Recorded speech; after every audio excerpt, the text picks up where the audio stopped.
Hey nerds, Farmer Jesse here. Welcome to Growers Daily, your daily dose of ecological farming insight. It is Thursday, July 3rd, 2025, and today we're talking about seed storage, sweet potato spacing to maximize space, and burying rotten wood chips. So let's do it.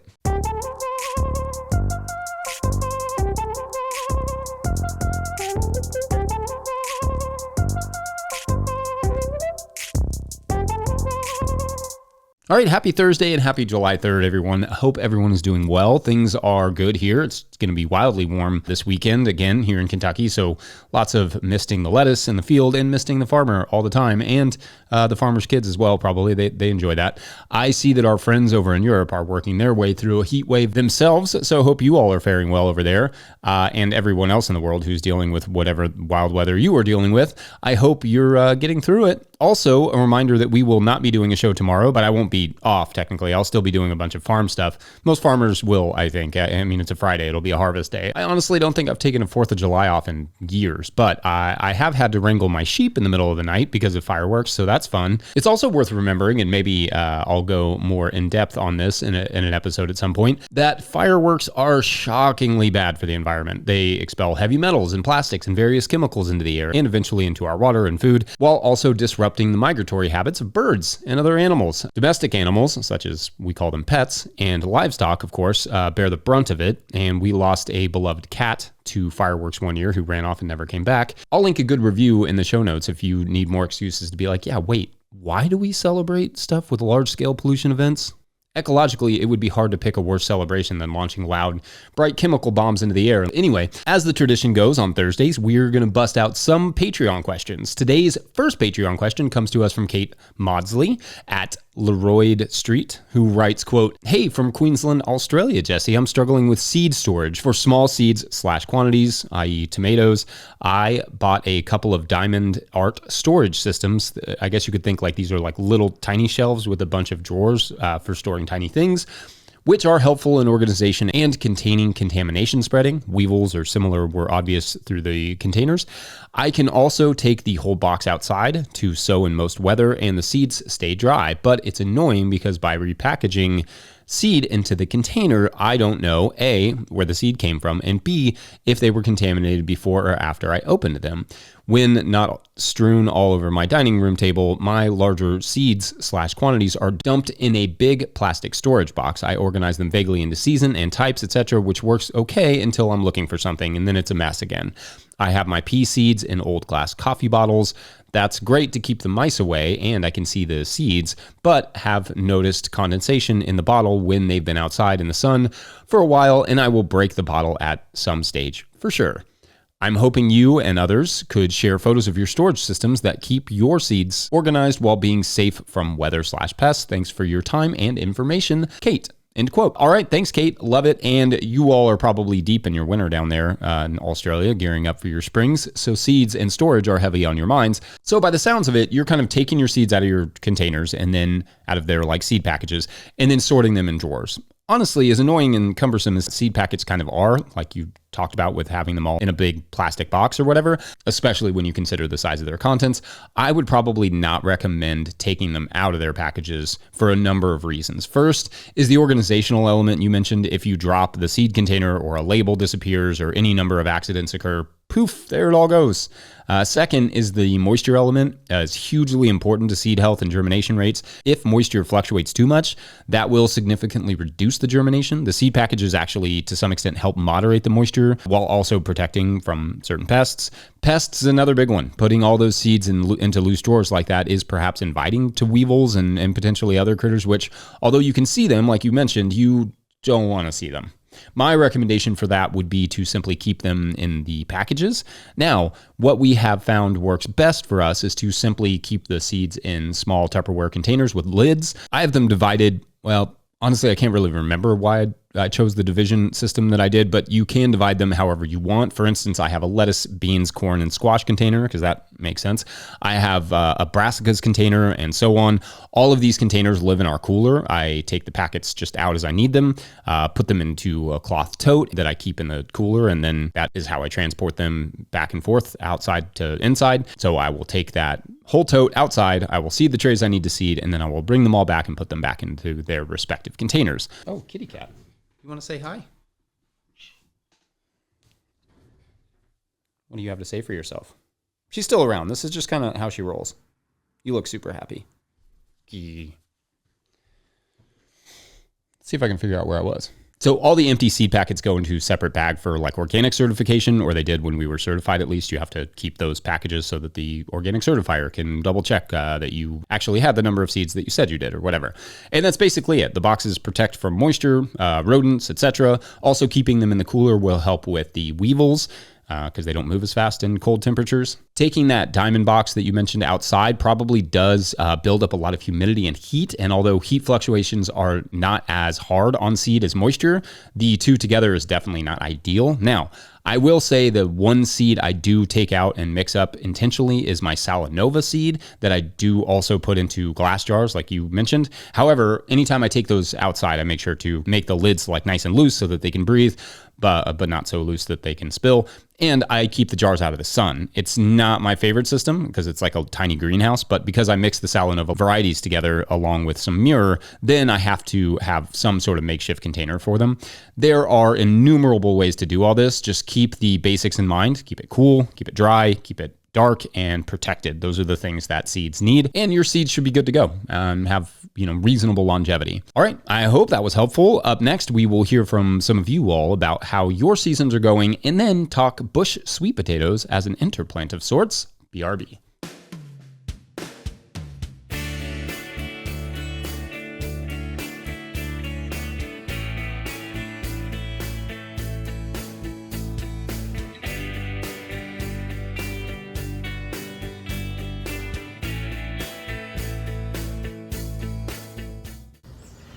Hello, this is Neil from Central Illinois. So far, growing has been outstanding this year. I have a lot of cauliflower and cabbage and corn in the mix. Today's episode is brought to you by Farmhand. If you're listening to this, you probably found 5 rare minutes to breathe, but what got pushed back further down the to-do list to make that happen? If it's your CSA newsletter, you're not alone. Farmhand's new newsletter builder was made for busy farmers. It automates weekly emails, drives add-on sales, and makes it easy to keep your customers in the loop without spending hours behind a screen. It launches this summer, but our listeners can request early access now. Visit farmhand.partners/no-till. That's farmhand.partners/no-till. All right, back to the show. If you, the listener, are enjoying this podcast, getting even a small amount of value from it, consider supporting our work over at patreon.com/no-till-growers. I will try to get to questions from everywhere that questions come in, but I will always get to your Patreon questions. Now, today's Patreon question comes to us from Patreon member Madeline Messick, who writes, quote, "Hi, Jesse. First of all, I am so excited to be an official Patreon after watching your channel for several months now. I should have done it sooner. And I am so thankful for all the knowledge and research it has helped me to start my newest garden at my new home." Thanks. That's very cool to hear. My question for you is, how would you recommend spacing bush sweet potatoes in a 3-foot wide by 20-foot long growing space? My beds are all 4 feet wide. However, I have one bed that I have planted some Roma tomatoes, not the beans, on the edge with the support of a 16-foot long cattle panel.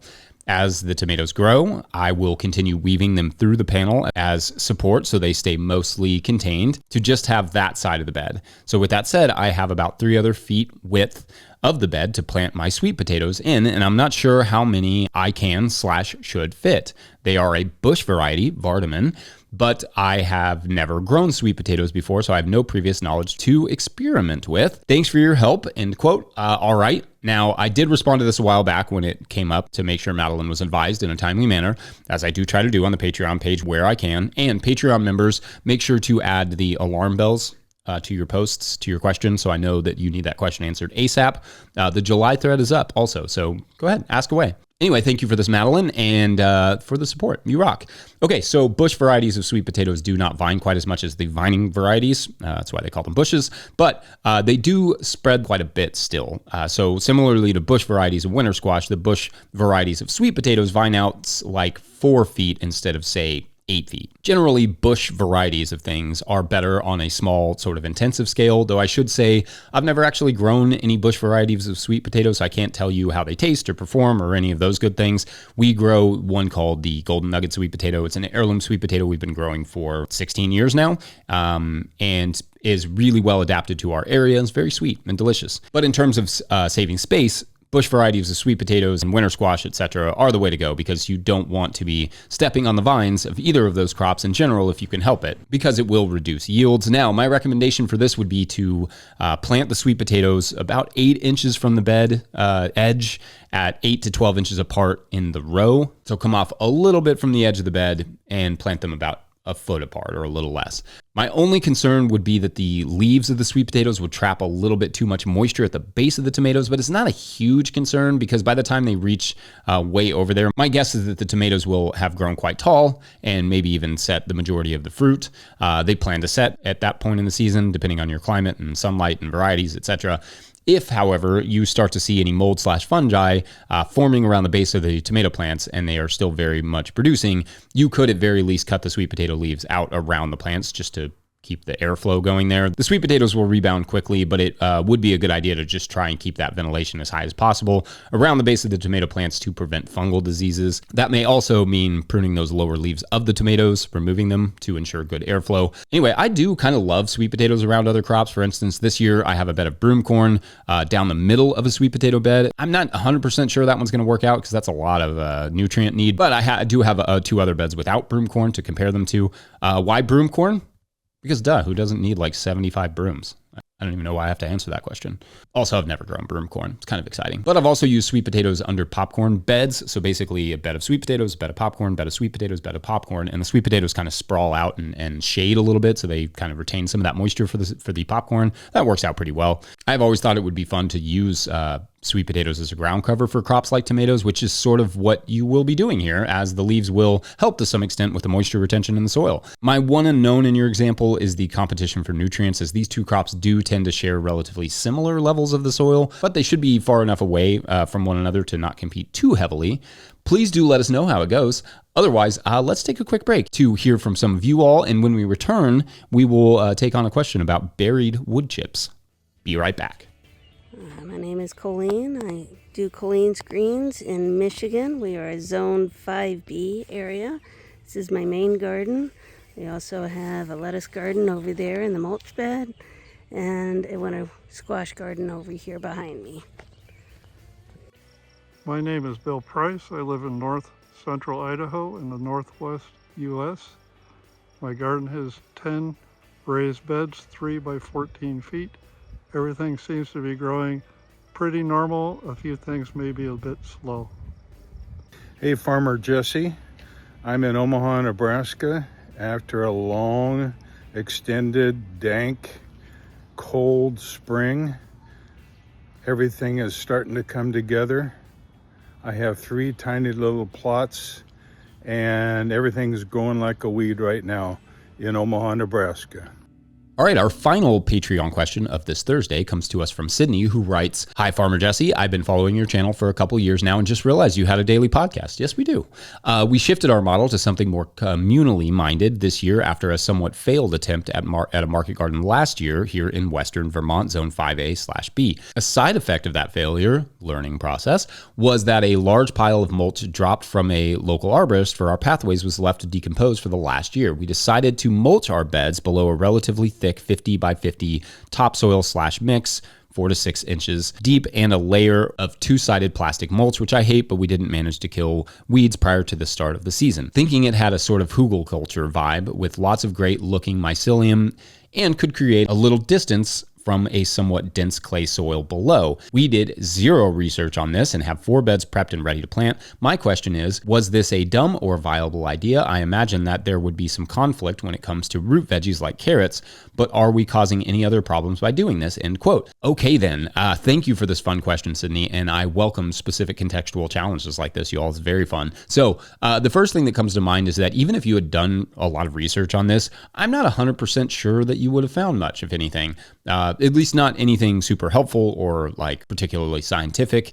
Not saying people haven't buried partially decomposed wood chips and tried to plant into whatever was on top of those. I'm sure they have, and someone watching this may have some insight on it and can chime in about it. But assuming that your partially decomposed wood chips were relatively far along in that process after a year, what you are likely to see is some diminished growth in your first year, but honestly, that may not last super long. It just depends on the moisture, the type of wood chips, the temperatures, and maybe to some extent what you grow there. And I don't honestly know that carrots would be a problem, or I don't know if they'd be a problem or not. That's a reasonable assumption. But for instance, a grower whose work I have long admired is Jared Smith of Jared's Rural Food out there in California, who for at least a while was making lasagna beds with compost and straw, then sowing carrots into that kind of immediately before it was all decomposed. While we were there, we saw him pull big, beautiful carrots out of those beds with no issues. Now, would it be the same with wood chips? Maybe not. And perhaps my biggest concern would be, arthropods or rodent damage over maybe any sort of nutrient thing. Though, of course, who knows? It could be, fungal issues. Of course, there's not a ton you can or necessarily should do to, quote unquote, fix that. You could potentially add some extra compost to those beds to mitigate any nitrogen tie-up from the maybe perhaps not very decomposed wood chips that may have snuck their way in there.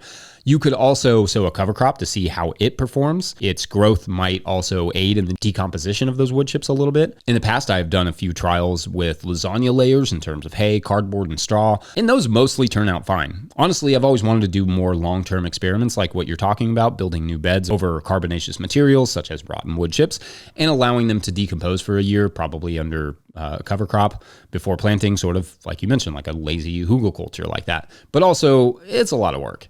So anyway, keep us updated on how it all goes. Maybe you will learn something from a crop or two that could be helpful or insightful. Thanks also for signing up, you all. We really appreciate the support. It really is what makes this keep going and growing, of which it is doing both. Anyway, that's it for this Thursday and this week. No show tomorrow. Don't forget that No-Till Growers is now officially a 501c3 nonprofit, so donations are tax deductible and greatly appreciated. Please make sure to like and subscribe and or follow wherever you're getting this podcast. That's an easy way to help us out.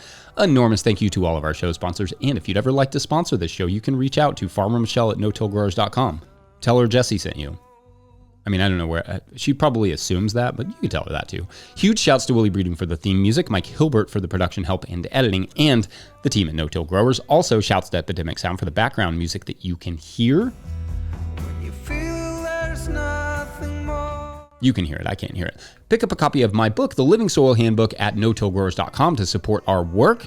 Big thank you to everyone over at patreon.com/no-tillgrowers, where at a certain level, or if you just bump up from one level to another, or you sign up in the month of July, you get a shout out on the show. So big shout outs today to no new signups today. So we shall never know how or what happened to our flower farmer there on the town square.